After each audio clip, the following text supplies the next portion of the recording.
जिस प्रकार चाय से धुआं निकलता है, गर्म पानी से धुआं निकलता है, पानी को उबालो तो ऐसे से धुआं निकलता है, उसी प्रकार इस समय पाकिस्तानियों का धुआं निकल रहा है।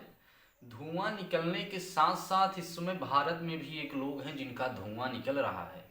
जी हाँ दोस्तों, उनका भी धुआं निकल रहा है। दरअसल एक महाकुंभ से बाबा आए थे जो पढ़े लिखे थे, बहुत ज़्यादा पढ़े लिखे थे, बॉम्बे से आईआईटी किए थे। और बताया जा रहा था कि उनका जो पैकेज था साल का, वो लगभग 24 लाख रुपए साल का पैकेज था।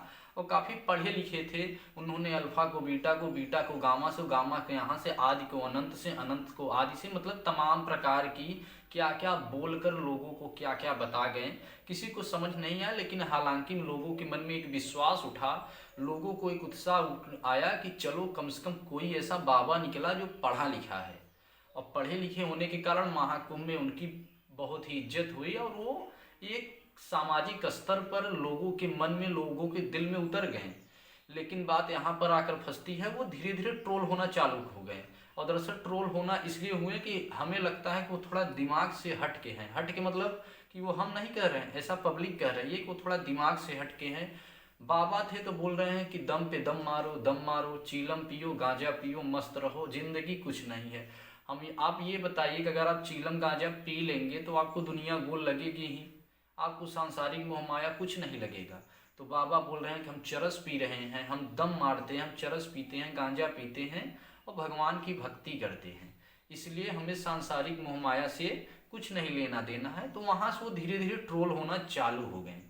लेकिन लोग फिर भी उन्हें कम ट्रोल किए, बोले कि बाबा है, पढ़े लिखे बाबा है, हालांकि इस क्षेत्र में आ गए हैं तो बाबा का काम ही होता है कि थोड़ा गांजा चीलम वगैरह पीते हैं। हालांकि हम ऐसे हानिकारक जितने भी पदार्थ हैं, जो भी ये सेवन करते हैं नशीली पदार्थ, उनसे हाथ जोड़कर निवेदन करते हैं, चाहे वो बाबा हो या भारत का कोई भी नागरिक हो, या देश विदेश में अगर ये वीडियो कोई देख रहा हो वहाँ का भी कोई नागरिक हो, हाथ जोड़कर निवेदन करते हैं कि कोई भी हानिकारक पदार्थ आप नहीं पीजिए, उसका सेवन नहीं करिए, क्योंकि ये स्वास्थ्य के लिए बहुत ही ज़्यादा हानिकारक होता है और तमाम प्रकार के रोगों को जन्म देता है। हालांकि बाबा ऐसा बोल रहे थे कि दम पे दम मारो, चरस पियो, गांजा पियो, संसार कुछ नहीं, ये सब मोह माया है, इससे आप मुक्त रहो।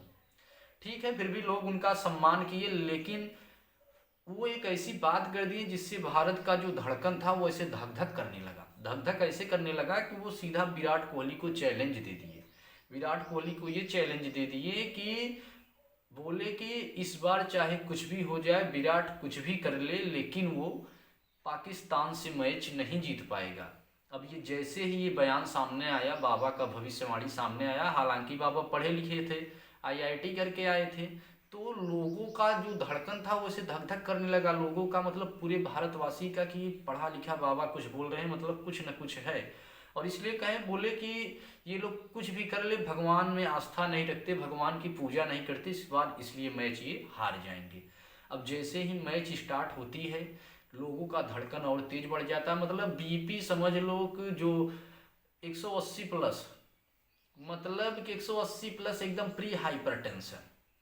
हाइपरटेंशन की सीमा नहीं रह जाती, लोगों की धड़कन धक धक धक धक करती है कि बाबा ने कहा शायद इंडिया हार न जाए।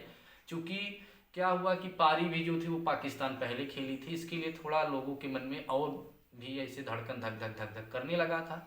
हालांकि जब मैच जीत गए इंडिया, विराट कोहली ने खूब अच्छे रनों से, जिस विराट कोहली को बाबा ने ट्रोल किया था, जिस विराट कोहली को बाबा ने चैलेंज दिया था, उसी विराट कोहली ने काफ़ी अच्छे रनों से मतलब कि इंडिया को जिता दिए। और जिताने के बाद अब लोग बाबा को ट्रोल कर रहे हैं, बोल रहे हैं कि कहाँ गए आईआईटीएन बाबा, इनको आईआईटीएन बाबा नहीं आईटीआई बाबा कहो, और इनको पाकिस्तानियों के साथ पाकिस्तान भेज दो।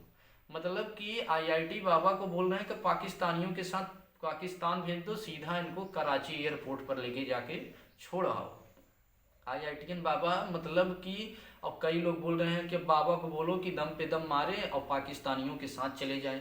कुछ लोग कर रहे हैं कि बाबा से बोल दो कि अब चलें, चरस गांजा बेचे और पाकिस्तानियों के साथ चले जाएं।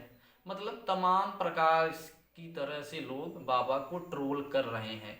हालांकि किसी को ट्रोल करना उचित नहीं होता है, क्योंकि जुबान है, जुबान से कुछ भी निकल जाता है। अगर बाबा को इस गलती का एहसास होता है तो उन्हें पूरा भारतवर्ष माफ़ कर देगा।